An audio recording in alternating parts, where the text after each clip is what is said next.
Alright, Unwell but Rin, this one's for you.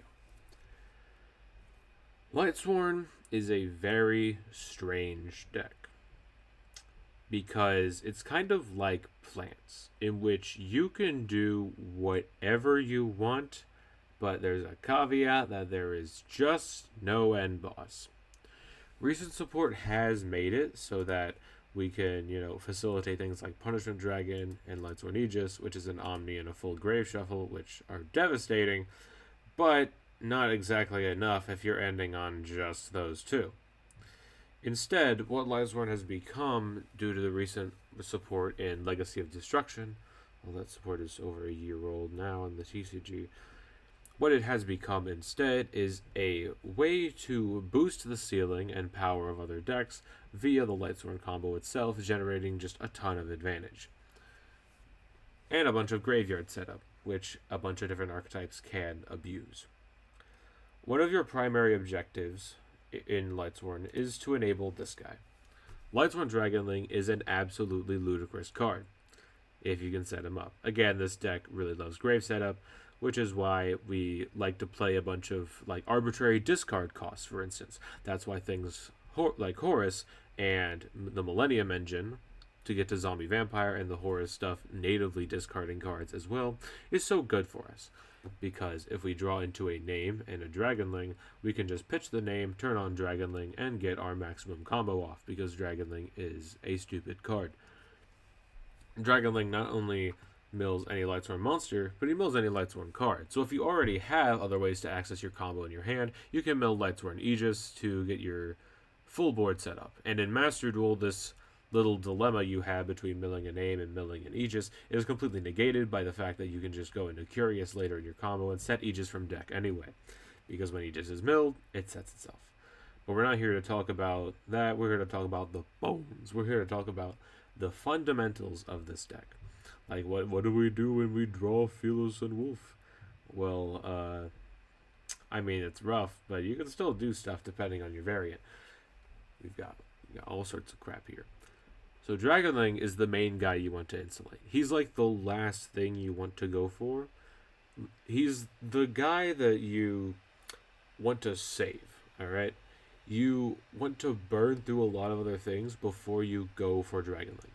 Like, for example, in my TCG escapades, I will very frequently, because one of my main decks right now is Lightsworn, Fiendsmith, Mutiny in the Sky, I will very often burn through my Fiendsmith stuff first, because people are more scared of that than they are scared of Lightsworn, because they don't want to face down like a 7,000 attack Desi or something.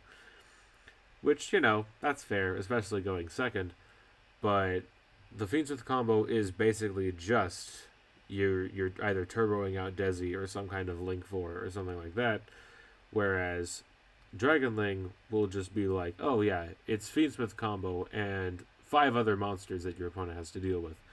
This guy just generates you a lot of advantage over the course of not just one turn, but over the course of a duel, depending on the variant you're playing.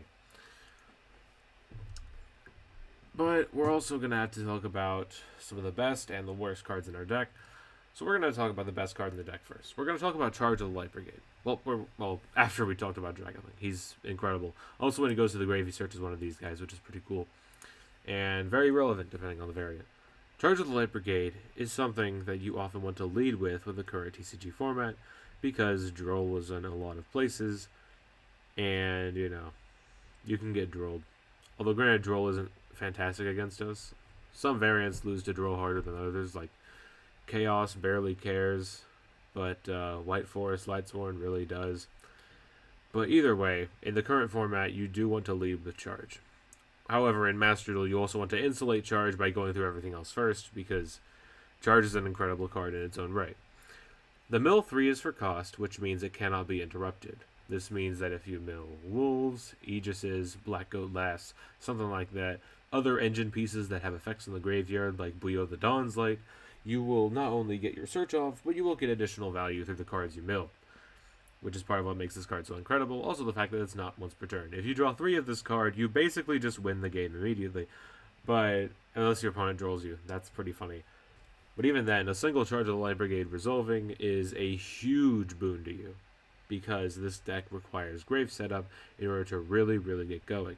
If your opponent is able to cut you off of your graveyard, and like cut you off of filling your graveyard particularly, it can be very easy for them to stifle you at every turn, because one of this deck's bigger weaknesses, I wouldn't even say weaknesses, it's just like one of the ways you have to beat this deck is you have to stop them immediately. It's kind of like Snake Eyes, in which like if you let them go off for too long, that you cannot stop them. If you let the Fiendsmith stuff resolve, you can't nib. If you let a bunch of other things resolve, they'll go into Chaos Angel. You can't nib, you can't Ash, you can't Veiler any of their synchros if they're playing like a Bestial variant or something like that. They can very easily get off to the races, so your opponent's going to want to stop that as soon as possible. And charge not being once per turn is incredible, because you can punish someone negating charge with a second charge. Okay, so a lot of the rest of the talk in this video is going to be partially ignoring the existence of Droll. Like, Droll is really strong in this format, so some of the cards here are not super worth. And like, you would rather swap these off for like a Horus engine in order to, you know, be able to natively discard cards like with Imseti and Kingsark in order to facilitate a zombie vampire, which is incredible in this deck, but sometimes we just don't have the space for it. But anyway, like, one of my biggest gripes with Horus, like, I know I'm getting a bit off topic here, but one of my biggest gripes with Horus is that you cannot enable it by milling. Well, you cannot enable it just by milling. You have to draw into one of the 6 starters, which, I mean, to be fair, 6 starters is pretty good. You can play 3 Imseti and 3 Kingsark, and that's pretty nice. But anyway, I feel like these cards are at minimum what you want to be playable. Like, you'll probably swap Lightsworn Aegis in and out of your side deck, depending on the situation. But beyond that, I think this is like the bare minimum of what you'd want if you want a Lightsworn engine in your deck. Charge with Light Brigade and Weiss can help enable it. Weiss is a Light Fiend as well, so that's really nice. And the combo can mill like 8 cards at minimum. If you play this guy, then you can go into Zombie Vampire after Athenian resolves, and you can just mill even more. It's really nice. It's really nice. These bottom cards here in the side deck are all cards that are very playable, but kind of situational, maybe. But they also give you more gas to help your Lightsworn combo resolve. So we'll go over them anyway. Solar Recharge. I just deleted them. Hold on, let me just go down here. Solar Recharge. Now, a lot of the theory around these pitch 1 of X monster in order to draw 2 cards is that you kind of want to play like 3 to 4 to 5 times the number of like targets for this card than copies of this card in general. So if you're playing 3 solar, it's usually best to play 12 to 15 names. Or 12 to 15 effective names. I keep deleting these guys. Hold on. Let's go ahead and make this and this. So for example, we have triple solar, and we have 3, 6, 9, 12, 13 names, which, in my opinion, is enough to justify solar, especially since we're going to be getting a Lightsworn Mutiny deck set up in Edo Pro today as well. And this is just kind of like the bare bones number of names I run in this as well. So that's nice. When it comes between these 2 dragons, a really cool strategy you can do if your side deck isn't completely full is you can put one of these dragons in your side deck and one of these in your main deck and swap in between them depending on whether you're going first or second. JD is better at going second as he demands an immediate answer because, I mean, a non-once per turn complete board wipe is still really nice in this game. And Punishment Dragon is generally better at going first, but he's also good going second into a bunch of different archetypes because you can break their board and then obliterate their follow-up from their graveyard after you're done using all of your graveyard stuff. But either way, these are also very accessible bodies because of Dragonling's graveyard effect to add one of these guys to your hand. And this effect is like just low impact enough to the point where you don't really care if you get drolled after charge. You're still doing full Dragonling combo. So yeah, it's really nice. But what is the reward for pulling off the Dragonling combo? You know, you Dragonling, dump Felis, Felis summon itself, and then you sync those 2 guys off for a Minerva Athenian Lightsworn. This card is a massive win con and just also a massive choke point. However, you can insulate her from things like Ash Blossom by chaining Dragonling to it, which is why it's better to make her with Dragonling and Fearless instead of Wolf and Wise. Because you go Chainlink 1 Athena, Chainlink 2 Dragonling, all of a sudden your opponent cannot Ash your Athena. And it's also like it cannot be drolled. It can be Veilered and Impermed, but like if you've set up Chaos Angel previously, if you're on, for example, Fiendsmith Lightsworn or Bestial Lightsworn, I'm sorry, I completely brain farted on that. Then you can just sort of go into this, and it just dumps 2 names from deck that are of different types. So you can't dump Wolf and Fearless, sadly, but you can dump like Weiss Wolf and still get 2 summons from grave. And this is also really nice because in some variants you just want to like get a specific name from your deck. Specifically in certain extreme combo heavy variants where you want to access Garoth and just mill your entire deck out in order to fulfill like a massive synchro board or whatever. This guy's really good if he sticks because he just basically instantly wins the game. He adds 2 to all of your mills and then draws cards equal to the number of names you mill. It's really nice. But these 3 other monsters that are like playable, they're mainly just kind of normal summons that you can just use if you have them. Normally you'd rather summon like a Lacrima of Crimson Tears as your normal summon, but if you don't have access to her, these guys are very suitable alternatives. This mills during the main phase if you mill with anything else. This just pitches to revive a guy from the graveyard, and this also banishes from hand or grave to revive something from banishment. And Raiden is Raiden. He sure does mill 2 during the main phase. And sometimes that's all you need. Aegis is just a really nice Omni negate that negates the number of cards up to the number of names you have on your field, which is really good, really nice, and it's an on-field negate. And with Aegis and Desi, you can have a layered on-field negate. But anyway, I think it's time we started to discuss. We have one more card to talk about. Exalted is really, really good. This is an actual custom card. Sometimes you mill 3 and then you draw equal to the number of names you mill. There is like the dream scenario where you mill Wolf, Fearless Wolf. You draw 3 cards, summon 3 guys, and it's incredible. But it's not always going to happen, even though you are playing a decent amount of names, to the point where drawing at least 1 card is pretty likely. And also, if she's destroyed, she can also function as a board breaker because she mills 3 more and then destroys cards on the field up to the number of monsters you milled. These are basically all of the generically playable cards in the deck. Solar Recharge is arguably not worth it right now due to the Droll because of Mitsurugi being an insane deck and it getting shut off by Droll. But also, it's just like you can just gamble on your opponent not playing it into you because Droll isn't necessarily very good against this deck in the first place. However, I'm not entirely sure that they will know that. Your opponents are going to know that. So anyway, let's go over to Lightsworn Mutiny because I was busy building it. I play one track in real life because it's very expensive, but you'd want to play multiple track. So now we're going to be going over what you want in alternate archetypes. So first off, you want cards that have a good amount of power behind them. For example, you want the Fiendsmith because he can make Desiree, and he can also facilitate, like if you play 2 Desi, you can facilitate Paradisum in order to mill another guy. You want a alternate engine that can provide more power to your end board, but can also utilize the bodies that Lightsworn generates. This is the key to your success. But another good key to your success is having arbitrary discard costs. This is why Horus works incredibly well. Because if you draw a single Horus card, you can pitch a Lightsworn name to turn on Dragonling, which again is incredible. Getting any amount of graveyard setup at all, even if it's like a detriment to you, is still really good for this deck. It's still worth it if you can turn on Dragonling, because Dragonling, again, insane card with ridiculous rewards. Which is why Tractus is also a really nice card, because it adds a Light Fiend from your deck to your hand, and also arbitrarily discards a card, which is really nice.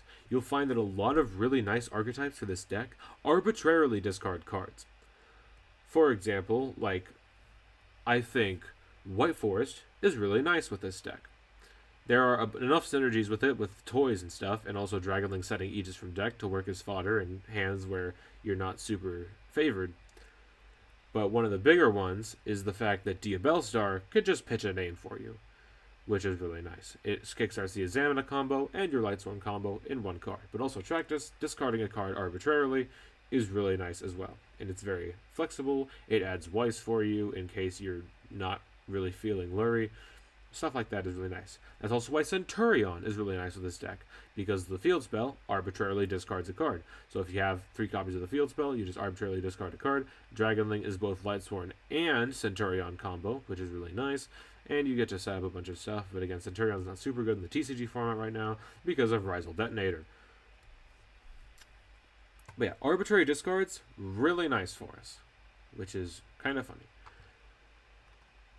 But another type of card that's really good for us, and that's why Tyr was really nice with this deck for a while, is cards that do things both on hand and in grave. Because you're going to draw cards, and you'd want the cards in your hand to be good ones, but you also want the graveyard effects of your cards to also be good.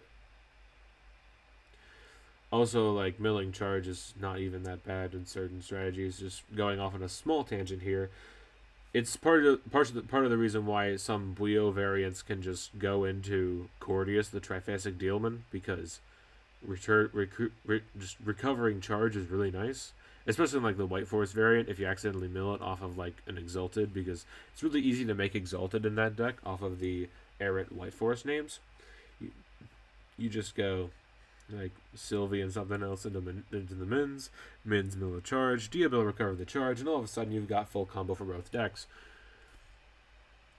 Like, you can even play a small Shooting Riser package to facilitate this by just sending a Lumina to the graveyard to make Shooting Riser a level 4 Synchro Tuner, which turns on Diabell's on summon effect if you use like any normal level 4 monster. Which es muy bueno. What was I talking about? Oh yeah, cards that are really good in hand and in grave. This is why Mutiny in the Sky is such a good card. The Mutiny stuff is insane, and also like has way more synergy with the main deck than you might think. But yeah, Tear Lament was also really nice because, you know, all the cards did things in hand, all the cards did things in grave, so you basically never really whiffed a mill, which is also really nice. But the Buio stuff also helps you never whiff a mill. If you mill Buio, you can add a really strong fusion spell, and if you mill the fusion spell, you can unclog your board by putting a Fiend or Fairy in the graveyard to add it back to your hand. All of these cards grant you great value if you summon them, because, you know, if you summon a Light Fiend like Lacrimal, use her effect to mill Engraver, all of a sudden she's kind of a useless bum on the board, so you can Buio, negate her effects, and summon out Buio for free, and then you can just go into the rest of your Fiendsmith combo. You know, Lack into Wreck for the Fiendsmith, and then Fiendsmith and Buio for Sequence. Buio add the thing. And another reason why, like, though it's not really to do with the fundamentals, Lusa is just insane, it just mills Weiss. It's great. But those are the types of archetypes that do really well with Lightsworn. Archetypes that have other graveyard effects that are really nice for us, and like cards that do stuff in hand and in grave, or again, like archetypes with arbitrary discard costs. Those are things that are really nice because, again, one of the primary goals of this deck is to get to either charge or Dragonling and resolve it. Because if you resolve Dragonling, you do so much. So you want to protect your Dragonling with a lot of your other cards in order to sort of bait out everything your opponent's going to do, and then on the last thing you do, you summon Dragonling, they have nothing left, and you just go massive combo. Although sometimes you don't want to do that. Again, this deck is, well, not again, but this deck is ludicrously non-linear because every combo is different because of your random mills affecting your combo. So you're just going to have to, it's gonna take a while to learn this deck, is what I'm trying to say. It is a difficult deck to learn because every game is going to be vastly different. But that's the fun of it, you know. Like you can be playing one of the more modern variants like Mutiny, or you could just be playing a pile of slop like this, or a pile of massive combo slop like this. Yeah, this is the variant that rips 4 cards out of the opponent's hand. That's pretty funny. I got one of these, which focuses around a guy that's not even a Lightsworn. Then you have an FTK deck with fucking Summer Schoolwork Successful. There's a lot of crazy stuff you can do with a lot of these cards. And honestly, one of my favorite things about this deck is that it's so stupidly non-linear that the best variant probably hasn't even been discovered yet. You guys have a good one.